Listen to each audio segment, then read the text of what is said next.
Kukhona abantu abathi mkhulu ngabantu abadala manje ngenze njani nezinyanga kanje kanje kanje chaza. Ukuthwasa kuqedwa. Ukuthwaswa. Makuthiwa uyathwasa awuqedi noma ungaphuma ephehleni awuqedi ukuthwasa. Inyanga yonke inyanga esebenza abantu ayikaqedi ukuthwasa. Ukuthwasa akuqedwa uzungena egodini ungaqedi. Sengisho ukuthi yena inyanga ayize lapha makuthiwa inyanga ayize lapha. Hayi uthi mawubona inyanga ikwenye inyanga bese uthi wena kusho ukuthi le nyanga iyahluleka cha. Ukulapha ukulashwa idlozi alipheli inkinga zalo ukuthi wena uzilungise. Yabo kuze kufike egcineni olandelayo aqhubeke la wagcina khona. Sengisho ukuthi uma uthwasa ungathembi ukuthi uzoqeda. Baningi abantu abavukayo abadinga usizo abantu bakini. Yabo sengisho ukuthi yena ezinye izinto ungabi newari nazo.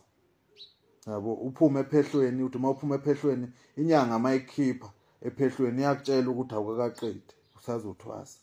Yabo kusase isiqalo isiphetha sikhe ekuthwaseni. Sengisho ukuthi yena akekho umuntu othi mina sengiqedile. Khona abantu abano 30 years belapha 40 years belapha still namanje abakaqedi basalungisa. Sengisho ukuthi yena inyanga ayize lapha. Kubalekile ukuthi nawe osazongena kule ndima nawe usafuna ukuthwasa ungathi njengoba usuthwasile mase uthi kuphelile. Ukuthwasa isiqalo. Yabo ukuthwasa isiqalo sokuthi okunye usuzozenzela kodwa khona kukhona okuhlale kuvela unyaka nonyaka izinto okumele ukuthi uzilungise ezethonga. Yabo sengisho ukuthi nakhona umuntu ophuma ephehlweni ethi mayesephumile mesethi mina ngiphumile kodwa into zami azilungi. Vela ngayilunga ngoba awukaqedi ukuthwasa. Ziningi izinto okusamele uzilungise. Kuningi abantu okusamele ukuthi ubasize abanye bezokusiza. Sengiqonda ukuthi into ebalekile akupheli. Yabo akupheli ukuthwasa.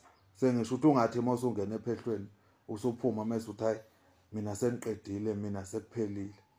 Kusase isiqalo leso. Ungathi ubona abantu bengangeni kuwe wena ophumayo manje mase uthi yena ngivaliwe ovalwanga.